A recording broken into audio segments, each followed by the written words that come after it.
Hi everyone, how is your journey going on? I hope everything is smooth with you. It's great to see you all again in this video.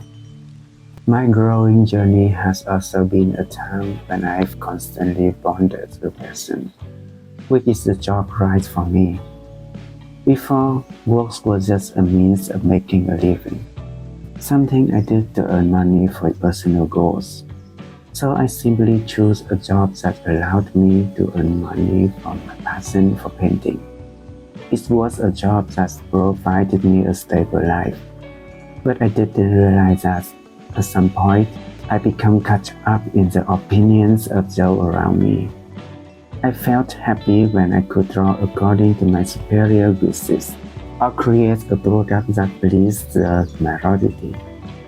I felt sad and disappointed in myself when my work wasn't approved or when my drawings didn't yield positive results from those around me.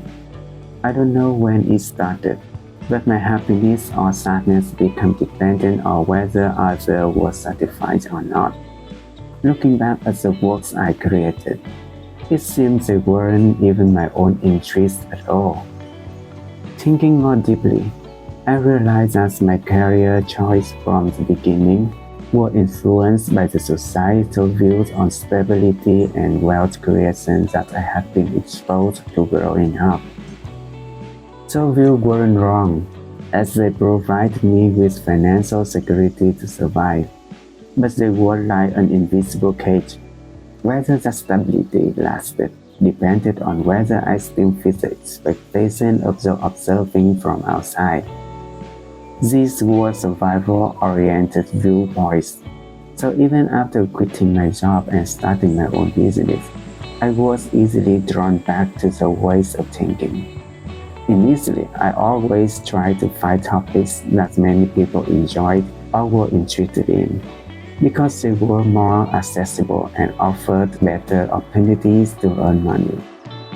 It wasn't until I felt completely exhausted chasing after those things that I suddenly realized everything was still the same.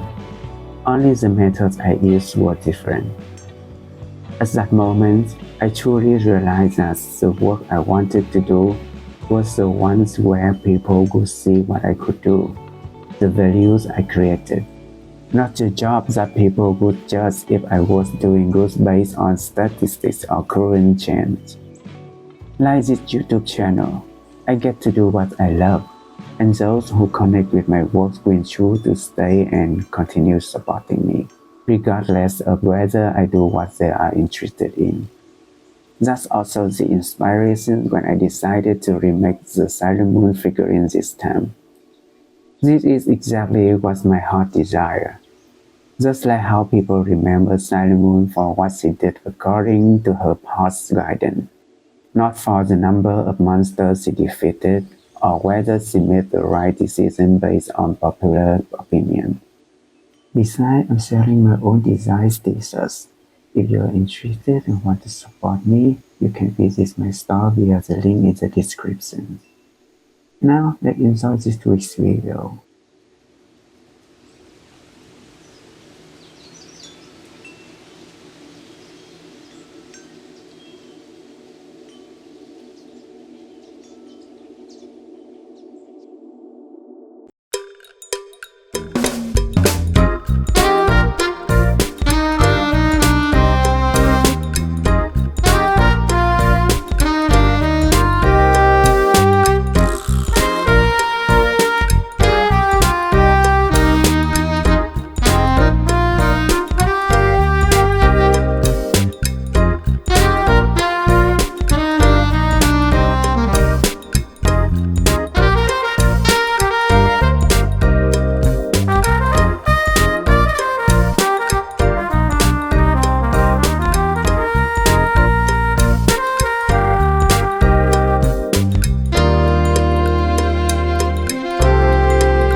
Thank you for coming to my video. See ya in the next ones.